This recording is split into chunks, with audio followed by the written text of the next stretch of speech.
This is how to have a relationship with your emotionally immature parents.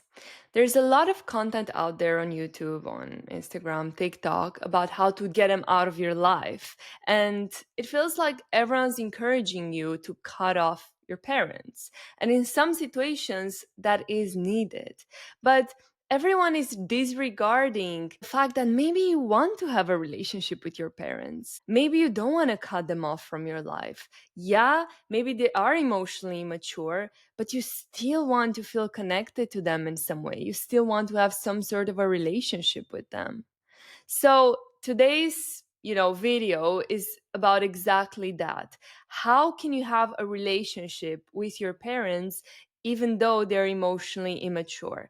And it is possible. I've seen it happen a couple of times. However, there's four main things that need to happen, and I'll write them here. So, we're going to go through all four of them. Number one is you need to drop the fantasy. You need to drop the fantasy of the relationship with your parents. So, when we've experienced some sort of childhood trauma and, our parents weren't there for us in the way that we needed them to be there for us, we were neglected or, something bad happened in adulthood. And well, as children we have this fantasy that at some point they will change and they will understand what they did wrong, and they'll be like, hey Francesca, I've realized like you were right all along. I'm so sorry for everything I've done, and now I'm ready to be a good father or a good mother for you. And we carry that in adulthood, and a part of us, maybe a subconscious small part of us, still hopes that our parents will change. And unfortunately, that rarely happens. And it rarely happens when you ask them to change as well. So when you blame them for what they did wrong, and like, even if you communicate it in a nice way, most emotionally mature parents, they'll get defensive. They're not going to understand anything. They will enter like victim mentality, a victim position, and they're not going to listen to you. They're going to be like, oh, so I'm the worst parent, so I'm the worst mom, I'm the worst dad, I'm not doing anything wrong. Or they'll switch it to, I've done so much for you, I put you through school, and I wiped your ass as a baby, and like, they'll talk about these things, and they're not going to process, or like they won't be able, because the biggest indicator that someone is emotionally mature is that you can tell them that they hurt you, and instead of them getting defensive, they'll actually take it in, they'll listen to you, and they'll be like, wow, okay, I'm sorry. Like, they acknowledge that they did that, and they are able to sit with the discomfort of knowing that they hurt someone they love. When someone is emotionally immature, you know, they feel like if you blame them for, let's say, not being a good mom or whatever, they did something that shows they're not a good parent, they take it as an attack to their identity. And so that's why it's really hard for them to accept any sort of criticism, because it says something about their identity. Oh, I'm not a good mom. So if I'm a bad mom, I'm a bad person, because like being a mom is such a big thing to me. Or, they have this identity about themselves, and anything that ruins that, because the identity is so fragile, of course, because, they know also, like on a deeper level, that they haven't done some things quite right. But when they hear that from you, they feel so attacked, and it's not personal. And that's something you really need to understand. Your parents being the way they are, it's nothing personal, has nothing to do with you. It has everything to do with them and their immaturity, and how they were raised, and how their parents were with them, and not being able to like sit with the discomfort of taking accountability, and all these things. It has nothing to do with you.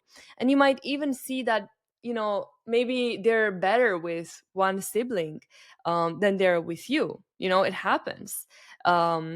one child is the scapegoat, one child is the golden child.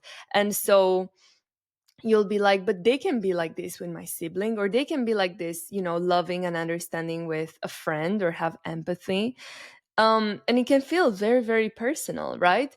But even in those instances, it's still not personal. They're still projecting onto you, something, and they're just not capable of that depth that you're craving so badly with you specifically. Maybe you remind them of their past self. Maybe they project the golden child fantasy onto your sibling, and they present their shadow, they you know project their shadow onto you. So, these projections and the roles that we take in our families, again, they're not personal. It says nothing about you as a person. And maybe they have the emotional capacity to be more empathetic with a friend because there's more distance in the relationship and they're not, so emotionally involved. But when it comes to you, it's just a different dynamic.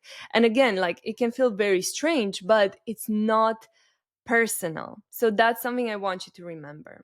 And so something extremely important that needs to happen is you need to drop the fantasy, and you need to stop trying to change them as well. Truth is, they're never going to change.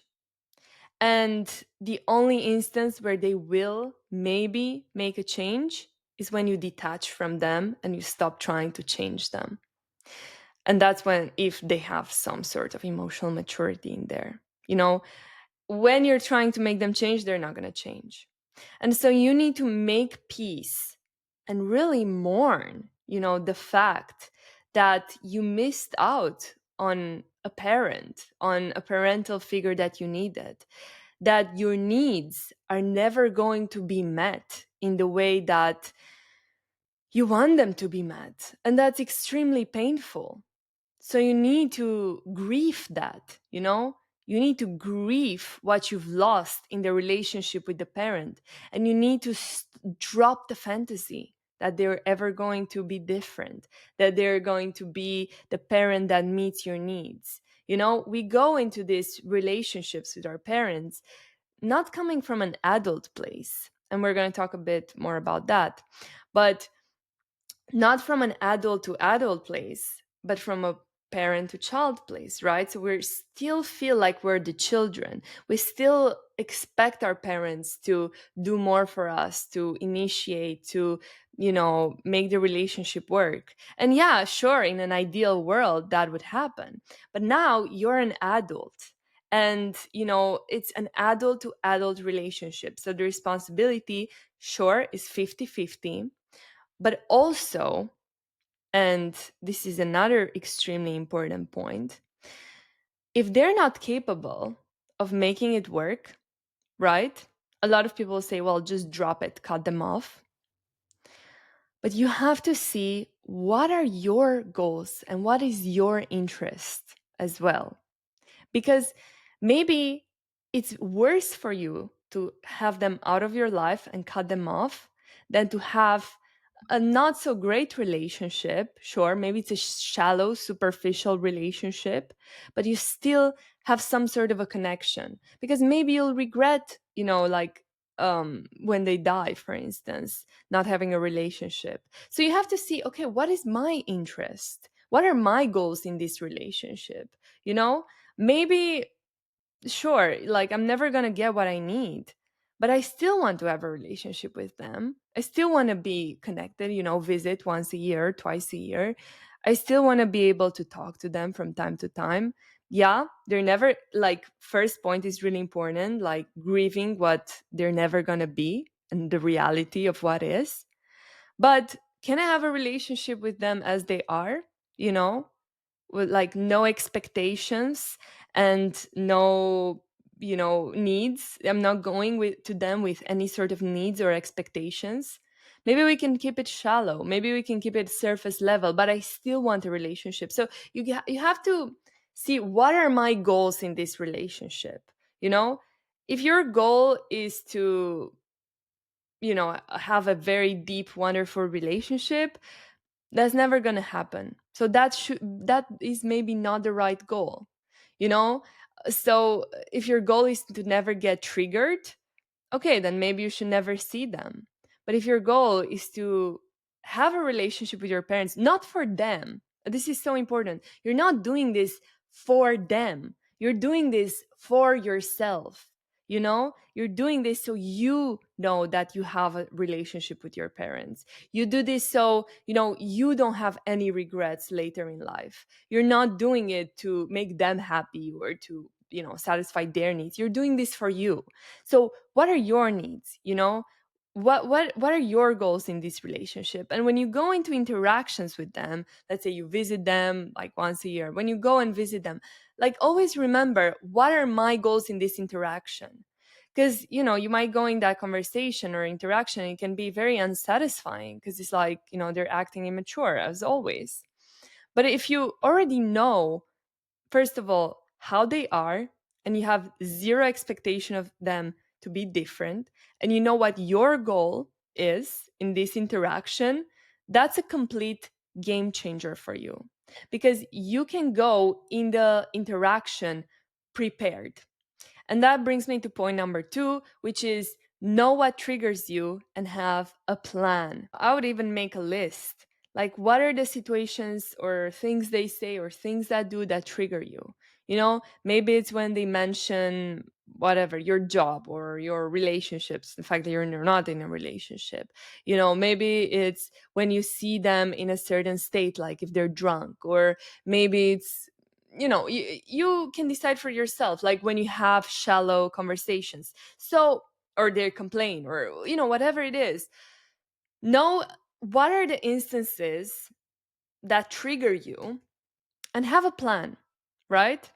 So it's really important that with certain things you learn to put boundaries for yourself first of all, and then communicate it with them.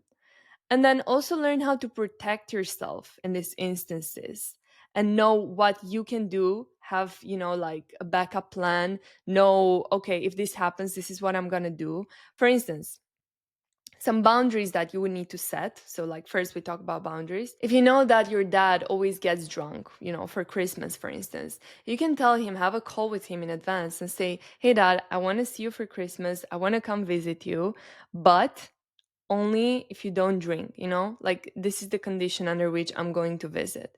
And if you do drink while we're there, I'm going to have to leave, So like putting a strong boundary if there's like things that really, really bother you. Or, same with, if you ask about my work or my relationships, I'm going to have to finish the conversation. I'm not going to engage with it. So, and also like saying, hey, I want to come visit you, but promise me we're not going to talk about this. This is too triggering for me. Like, we're not going to talk about this subject. Like prepare them, but also know that, like, have consequences. If you talk about this extremely triggering subject for me, I'm going to have to leave the conversation. I love you, mom, but I'm going to have to get out of the house, And then also doing what is best for you. So maybe, people think, oh, I need to go and stay with my parents, right? Maybe not. Maybe you stay at a hotel while you visit them. So also know what are the ways in which you can protect yourself. Maybe, sure, maybe you stay with your parents, but maybe you're gonna be out for most of the day, right? And then you spend only 1 hour per day with them, the most that you can handle, and be emotionally sane and keep it together without like breaking down, because all those childhood traumas and emotions are coming up. So have a plan.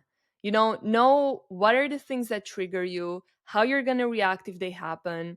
If like, okay, it is going to be a triggering conversation, and it is going to be, so go with that expectations. No, okay, I'm going to call a friend right after I see them. I'm going to call my brother. I'm going to call my sister.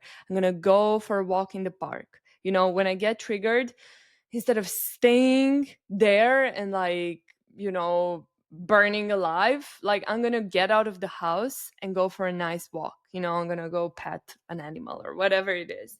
So have a plan. The third and the fourth point are very much related. So Third point is to emotionally detach and keep it surface level if you need to. So, something extremely important that needs to happen is that you need to detach your child self, your inner child, which we all have, and I've talked about this a lot of times, and your adult self. They need to be detached because your inner child is the one that has needs and expectations and gets triggered and overwhelmed, and it's easiest to get triggered with your family who literally caused you the traumas and all the triggers you have. So it's very easy to slip into that inner child, little girl or little boy role.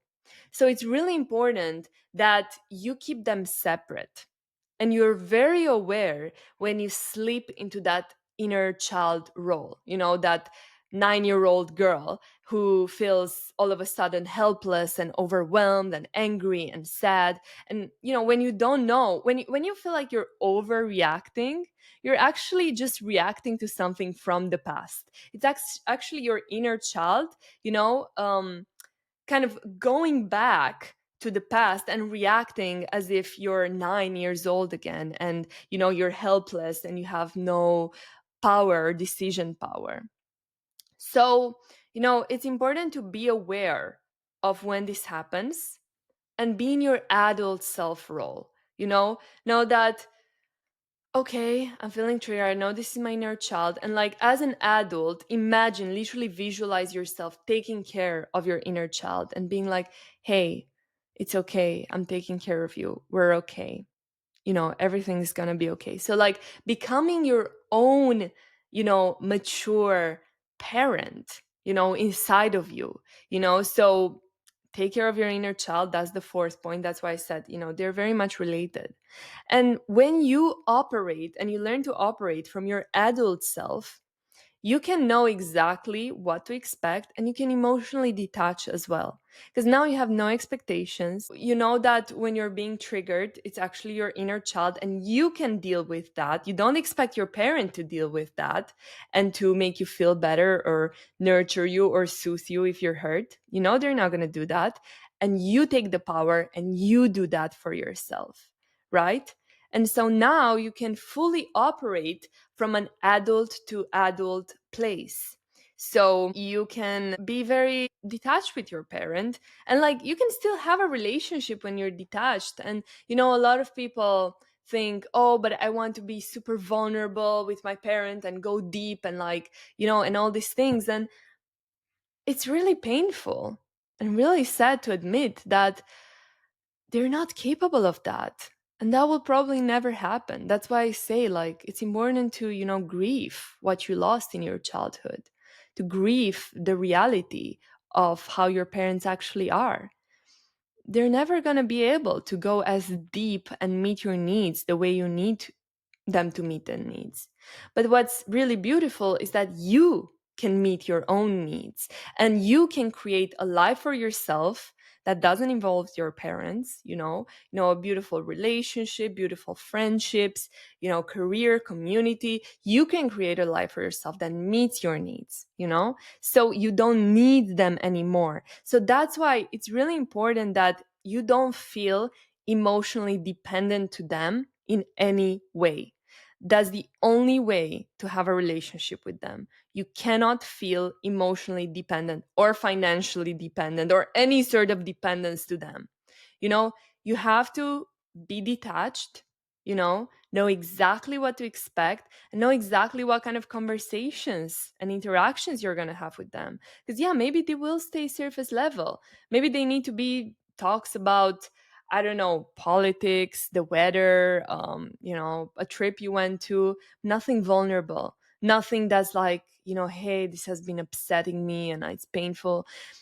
You can be vulnerable with them because, you know, a lot of people will make the mistake of being vulnerable with their parents, and their parents can't take it and they just end up hurt. You need to know how much you can open up with your parents, because if you're extremely vulnerable, it's not that there's anything wrong with you, and that's what I want to keep highlighting, is that they can't handle your vulnerability. And so they can only handle it when you're this this open or like not open at all. And so you have to see and test, okay, what's the level of vulnerability I can have with my parents? How much can I open? Okay, maybe I can talk about a friend that did something to me or like whatever, but I can't talk about my kids, or I can't talk about like my love life, because that's too triggering, that's too vulnerable. So you have to see, okay, how much can I open up and in different contexts.